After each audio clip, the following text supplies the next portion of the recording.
Baik, Assalamualaikum warahmatullahi wabarakatuh. Selamat malam semuanya. Perkenalkan nama saya Titin Rofiah dari kelas Hukum Perbankan A. Di sini saya akan menyampaikan hasil analisis saya yang mengangkat judul Perlindungan Hukum bagi Nasabah Kasus Penggelapan Dana Nasabah pada Bank Sultra.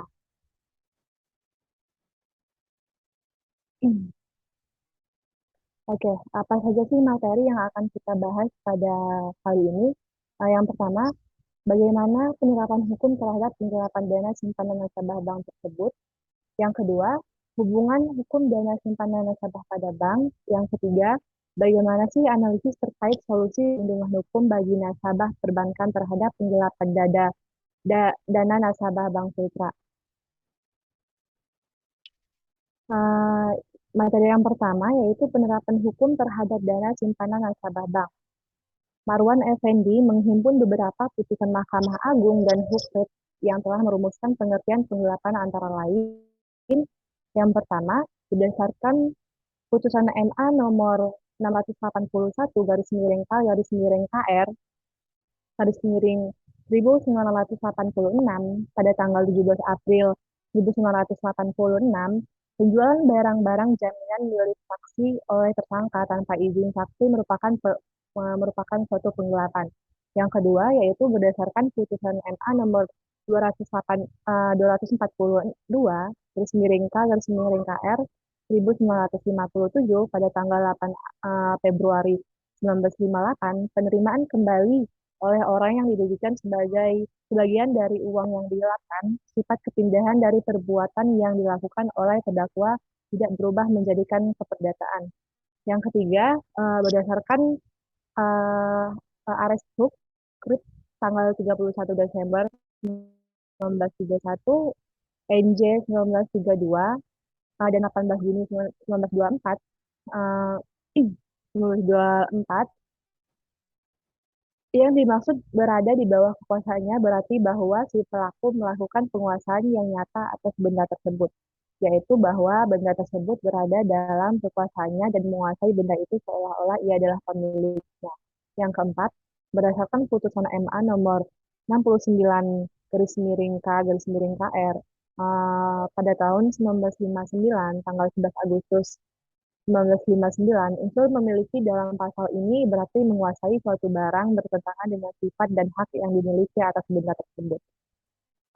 Di sini pada Kitab Undang-Undang Hukum Pidana KUH Perdata mengatur beberapa pasal yang berkaitan dengan tindak pidana penggelapan, antara lain pada pasal 370 372 KUH Perdata yang berbunyi, barang siapa dengan sengaja atau sebagian kepunyaan orang lain tetapi yang ada dalam kuasanya bukan karena kejahatan, diancam kena penggelapan dengan pidana penjara paling lama 4 tahun atau denda paling banyak 60 ribu.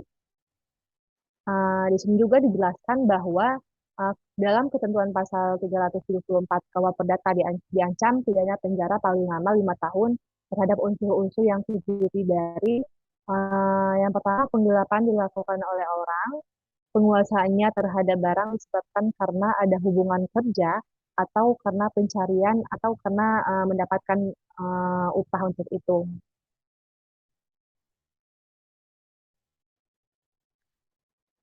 Di sini juga ada menurut para ahli, yaitu menurut R. Susilo, ketentuan pada pasal 374 KUH Perdata biasanya dinamakan penggelapan dengan pemberatan. Yaitu ketentuan ini pun sebenarnya tidak berlaku bagi pegawai bank milik negara, pegawai pajak dan lainnya. Sehubungan dengan uang milik negara yang digelapkan, tetapi berlaku untuk pihak swasta, penggelapan menurut penulis ialah suatu hal yang bertentangan dengan hukum dan sudah patutnya menerima kasih. Penggelapan dana yang dilakukan oleh oknum atau pihak bank harus diterapkan sesuai dengan undang-undang yaitu uh, undang-undang undang-undang yang berlaku atau sesuai dengan Undang-Undang Nomor 10 Tahun 1998 tentang perbankan.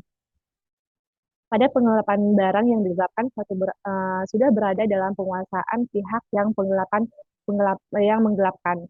Sedangkan pada pencurian, barang itu belum berada pada pihak pencurian, melainkan harus dicuri. Perbedaan kedua tindakan pidana ini yaitu menyangkut objek tindak pidana itu sendiri dan yang tidak dapat dipisahkan ialah keberadaan barang atau benda yang digelapkan diperoleh bukan dari tindak pidana oleh pihak yang menggelapkan barang tersebut. Ketentuan lainnya dalam KUHP Perdata yang penting sehubungannya dengan pembahasan ini ialah sebagaimana dinyatakan pada pasal 374 KUH Perdata yang berbunyi um, penggelapan yang dilakukan oleh orang yang penguasanya terhadap barang disebabkan karenanya ada hubungan kerja atau karena pencariannya atau karena mendapat upah untuk itu diancam dengan pidana penjara paling lama 5 tahun. Ketentuan pidana ini mengatur tindak pidana yang dilakukan antara lain oleh bendaharawan, pemegang kas, juru bayar, pegawai atau karya atau karyawan bank. Yang kedua yaitu hubungan hukum dana simpan nasabah pada bank. Nasabah yang menyimpan dana uang pada suatu bank disebut sebagai nasabah penyimpan. Ya, yang mana pada pasal 1 angka 13 Undang-Undang Nomor 10 tahun 1958 dirumuskan bahwa nasabah penyimpanan adalah nasabah yang menempatkan dananya di bank dalam bentuk simpanan berdasarkan perjanjian bank dengan nasabah yang bersangkutan. Di sini juga dijelaskan bahwa unsur utama dari nasabah penyimpanan ialah nasabah yang menempatkan dananya dari satu bank dalam bentuk simpanan berdasarkan perjanjian. Hal ini berarti hubungan hukum antara bank sebagai tempat penyimpanan dana oleh nasabahnya dengan nasabah yang merupakan pemilik dana tersebut adalah hubungan hukum perjanjian. Menurut pasal 1313 KUH Perdata dinyatakan bahwa suatu perjanjian adalah suatu perbuatan dengan mana satu orang atau lebih mengikatkan dirinya terhadap satu orang lain atau lebih. Penerapan hubungan hukum penyimpanan dana nasabah pada bank bertitik tolak dari simpanan dana pada bank, yaitu dana yang dipercayakan oleh masyarakat kepada bank berdasarkan perjanjian penyimpanan dana bank bentuk biro, deposito, sertifikat deposito, tabungan atau bentuk lainnya yang dipersamakan dengan itu. Di sini juga dijelaskan pada Undang-Undang Nomor 10 Tahun 1998 merumuskan pada pasal 1 angka 5 bahwa simpanan merupakan dana yang dipercayakan oleh masyarakat kepada bank berdasarkan perjanjian penyimpanan dana dalam bentuk biro, deposito, sertifikat, tabungan dana atau bentuk lainnya yang dipersamakan dengan itu. Berdasarkan rumusan ini, fungsi bank yang pentingnya ialah menjabati kepentingan masyarakat khususnya nasabah di dalam bentuk penghimpunan dana nasabah yang disimpan pada bank. Penyimpanan dana pada bank ini yang disebut simpanan terdiri atas beberapa jenis seperti giro yang menurut pasal 1 angka 6 Undang-Undang Nomor 10 Tahun 1998 dirumuskan bahwa giro merupakan simpanan yang penarikannya dapat dilakukan setiap saat dengan menggunakan cek, biliet giro, sarana perintah, pembayaran lainnya atau dengan pemindahan buku. Adapun jenis simpanan nasabah pada bank seperti deposito pada Undang-Undang Nomor 7 Tahun 1992 terdiri dari deposito berjangka dan sertifikat deposito. Dalam Undang-Undang Nomor 10 Tahun 1998 hanya disebut dengan deposito dan sertifikat deposito. Perihal deposito berjangka juga disebut simpanan deposito atau time deposit. Menurut Muhammad Jumhana dijelaskan bahwa deposito berjangka ini mempunyai tanggat jatuh tempo yang telah ditetapkan. Dibuktikan dengan instrumen tertulis dan menghasilkan bunga tetap bagi nasabah selama usia kontrak. Dengan demikian, apabila waktu yang ditentukan telah habis, deposit dapat menarik depositonya atau memperpanjang dengan suatu periode yang dibutuhkan. Yang ketiga, menurut UU yang ketiga yaitu analisis terkait pelindungan hukum bagi nasabah perbankan terhadap penggelapan dana. Adapun menurut UUP ada dua jenis bank yaitu bank umum dan bank perkreditan rakyat. Bank umum adalah bank yang melaksanakan kegiatan usaha secara konstitusional atau berdasarkan prinsip syariah yang dalam kegiatannya memberikan jasa dalam lalu lintas pembayaran.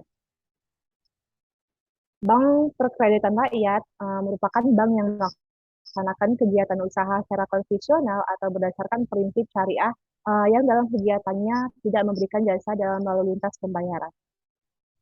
Bank ini mempunyai fungsi utama yaitu menarik dan menyalurkan dana dari uh, dari bank kepada masyarakat.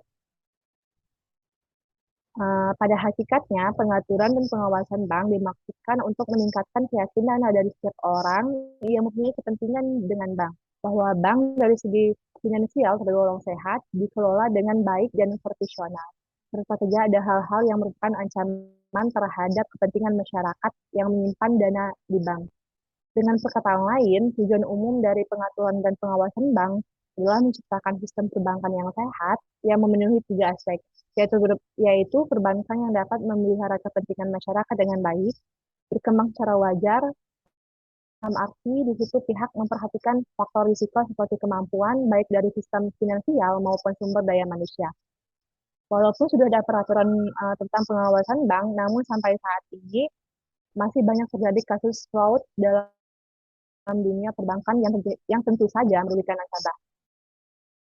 Oleh karena itu, nasabah harus mendapat perlindungan atas tindakan fraud yang dilakukan pegawai bank hukum pidana secara umum dalam bank tersebut. Pencurian dengan penipuan, pencurian dengan penggelapan, dan penipuan. Penyelewengan yang dilakukan oleh pegawai bank. Itu bisa disebut juga sebagai kejahatan dalam suatu ranah bank. Dan itu pun sudah sering terjadi dan sudah ada banyak sekali kasus yang telah kita temukan dalam beberapa kasus bank tersebut. Berdasarkan analisis di atas, oke, kita langsung masuk pada kesimpulan bahwa berdasarkan analisis di atas dapat disimpulkan bahwa untuk dapat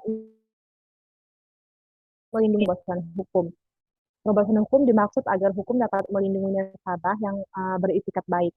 Dalam hal bank menerima laporan nasabah yang menjadi korban penipuan, maka bank akan melakukan penundaan transaksi dalam waktu maksimal 5 hari, 5 hari kerja, dan selanjutnya bank wajib melakukan verifikasi kebenaran alamat nasabah penerima dana. Dalam hal nasabah menggunakan identitas fiktif, maka bank dapat melakukan penolakan transaksi atau pengembalian dana ke rekening asal transfer atau rekening nasabah korban penipu. Dengan adanya dasar hukum bank untuk melakukan penundaan transaksi dan pengembalian sisa dana kepada nasabah yang menjadi korban penipuan diharapkan akan melindungi nasabah yang mempunyai itikat baik tersebut.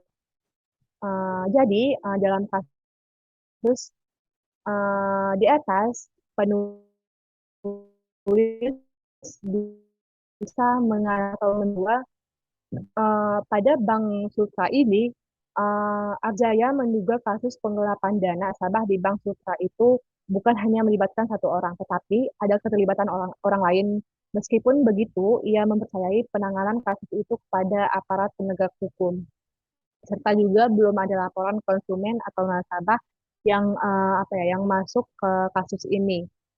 Kalau tidak dibayar, masyarakat bisa melaporkan ke OJK atau punya tugas untuk melindungi konsumen di industri jasa keuangan tersebut.